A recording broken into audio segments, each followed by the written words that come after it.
Who would have thought? Just because I drove an old pickup truck and wore a faded shirt, the family of the woman I loved treated me like trash. They called me a man with no future, right to my face. But 3 days later, those same people stood and applauded as I walked onto the stage, as the CEO who funded the entire event. She said she loved me, but when I was humiliated in front of her parents, she stayed silent. I walked away in silence, and she didn't follow. Not until she found out the truth.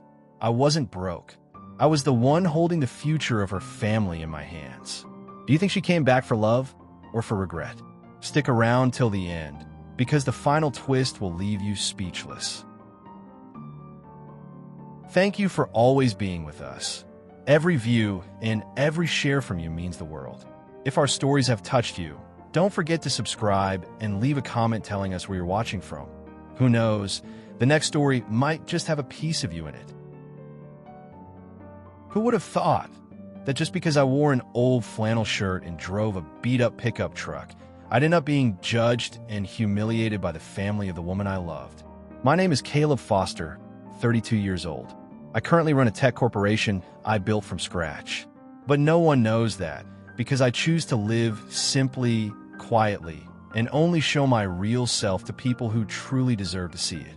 And Jenna, the woman I once believed was my forever, may not be one of them. I met Jenna at a charity event in Austin.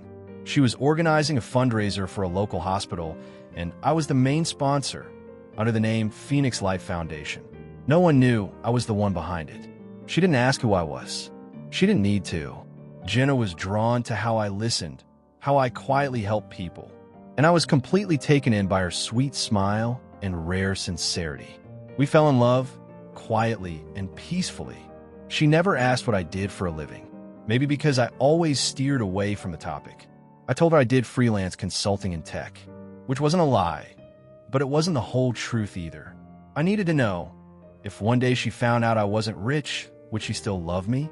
But then I realized maybe she wasn't ready to go against the expectations of her own family. Last week, Jenna shyly invited me to dinner with her parents. I sat in my truck for a long while before going in. I didn't want to make a flashy entrance with some expensive suit or fancy car. I wore the same flannel shirt I used back when I helped my foster parents on their farm. My vehicle was a dusty 2008 Ford F-150, still loaded with tools in the back. I knocked on the door. Jenna answered with her usual radiant smile. But standing just behind her was a tall man in an expensive suit with cold, calculating eyes, her father. He looked me up and down, stopping at my dusty boots and bare wrist. No watch, no jewelry. "You're Caleb?" he asked, voice heavy with judgment. "Yes, sir. It's a pleasure to meet you." He didn't respond, just turned and walked inside. Jenna squeezed my hand and whispered, "Don't mind him. He's just a little intense." A little intense? That dinner felt more like a trial. I sat at the long dining table across from Alan, Jenna's father, and her mother Grace. Their eyes were full of skepticism, bordering on disdain.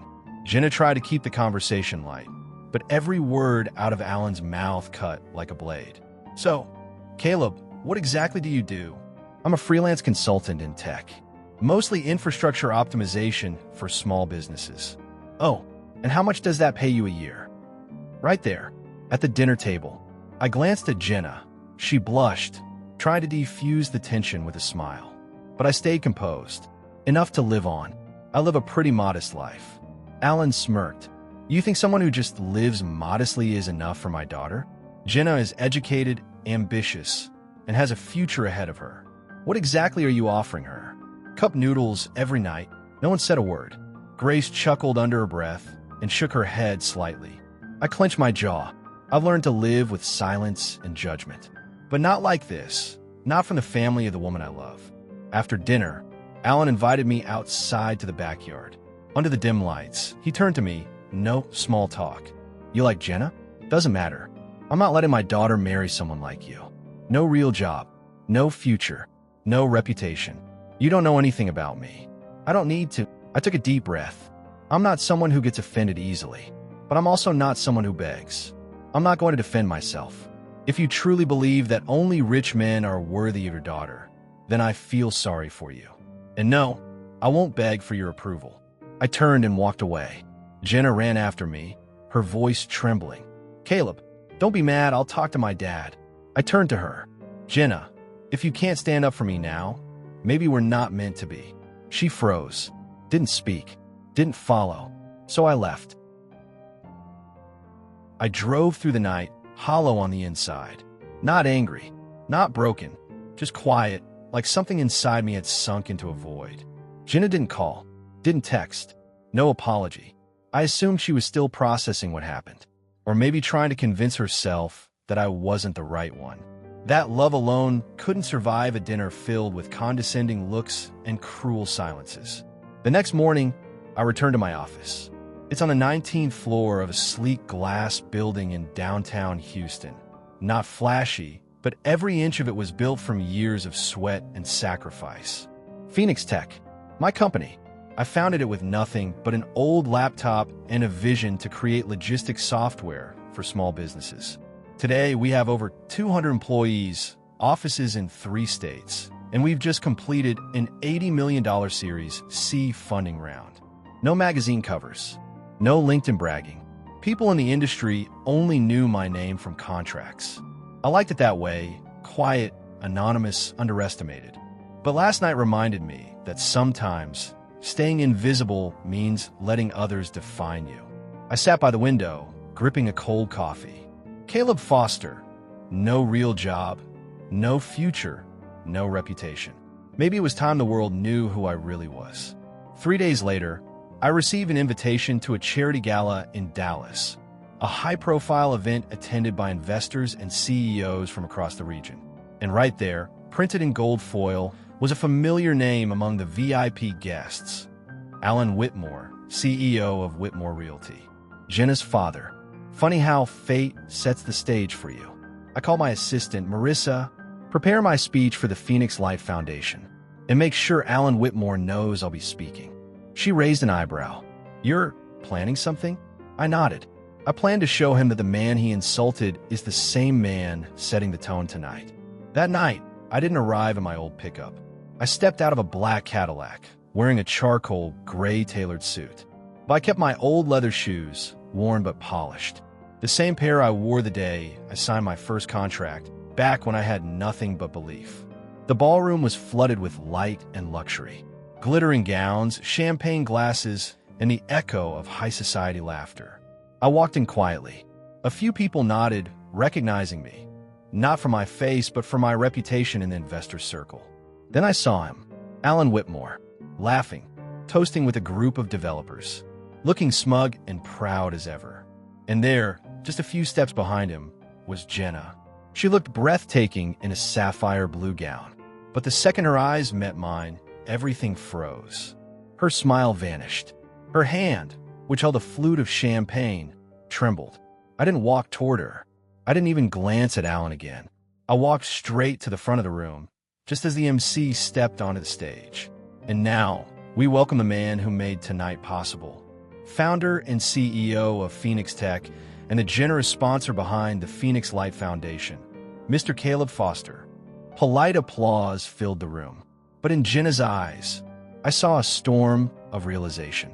She brought her hand to her mouth, stunned. And Alan, he turned sharply, mouth slightly open, stunned into silence. I walked to the mic, paused, and let the silence stretch. I used to believe that I didn't need to prove anything to anyone. I began slowly.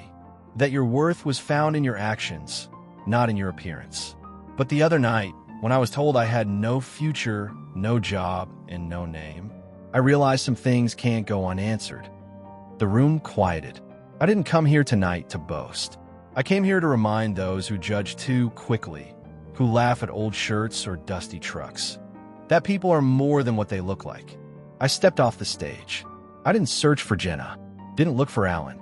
I came to close a chapter, but before I could leave the ballroom, a voice broke through the murmurs. "Caleb."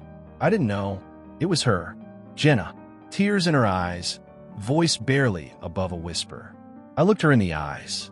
"Didn't know," I said. "I didn't want to." Jenna stood in front of me, her eyes glistening. Her voice trembled.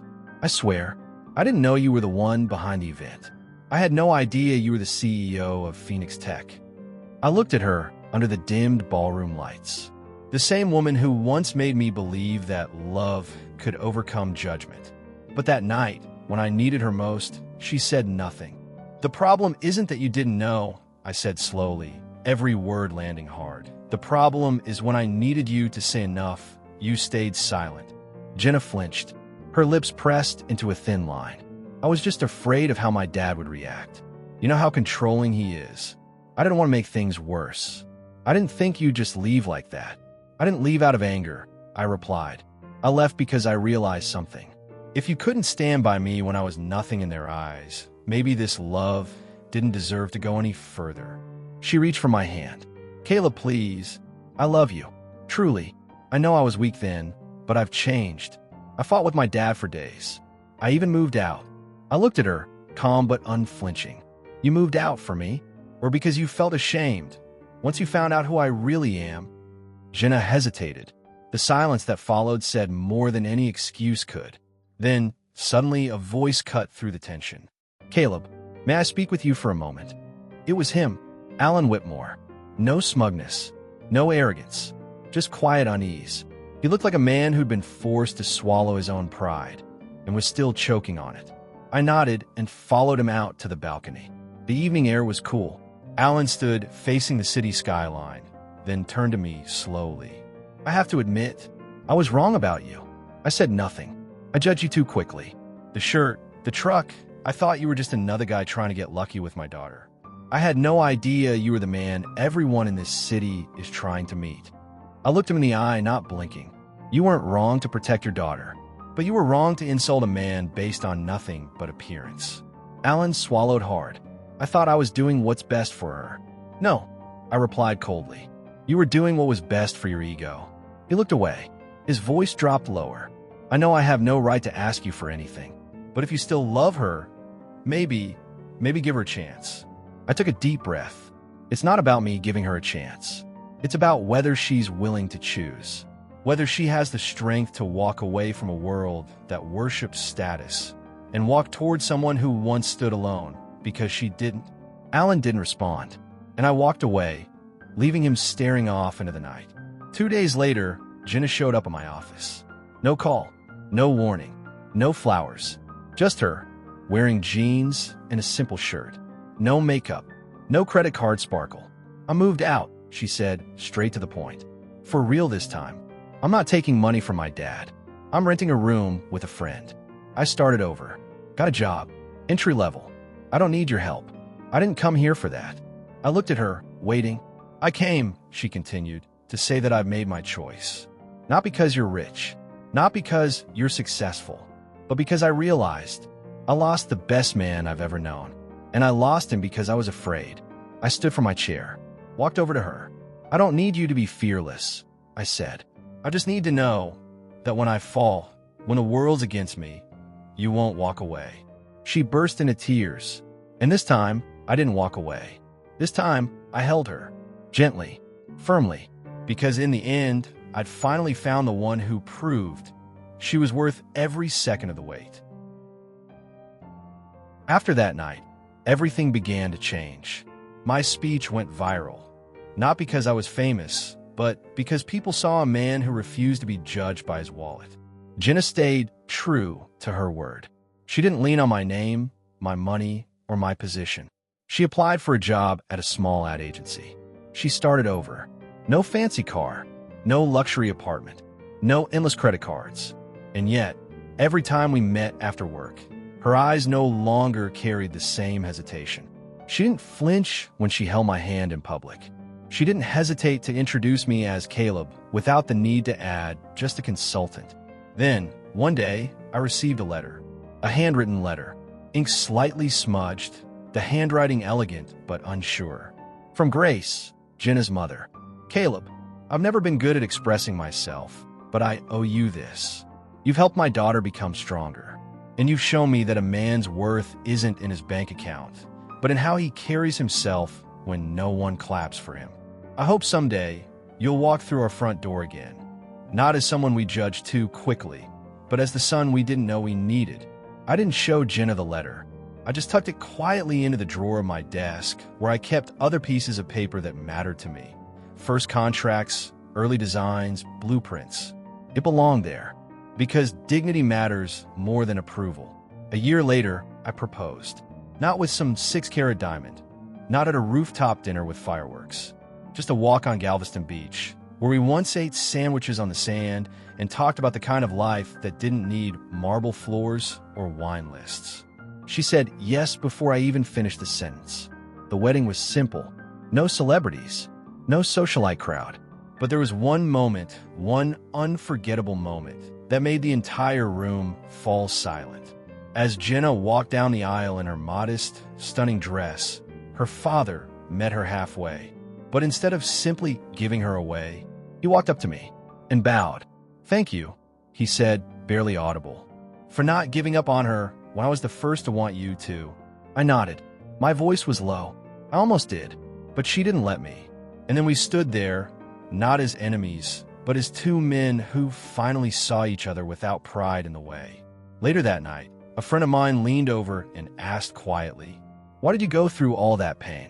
You could have just told them who you were from the start. You're a millionaire, Caleb. You could have had anyone." I smiled. That's exactly why I didn't tell them. I needed to know who would still be there when they thought I had nothing.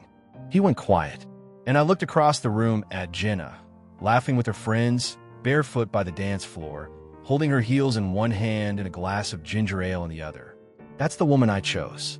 Not because she's perfect, but because she walked back into my life, on her own, with nothing, and still loved me the same. Not everyone gets the chance to be loved for who they are beneath the suit. Even fewer people have the courage to love someone the world says isn't enough. What did I learn? Money fades, looks change, titles disappear, but the way someone treats you when they think you're nobody, that's everything. Subscribe to the channel now and turn on the notification bell so you won't miss the next story about betrayal, revenge, and redemption. What do you think? Share your thoughts in the comments below and let's talk about it. See you in the next story.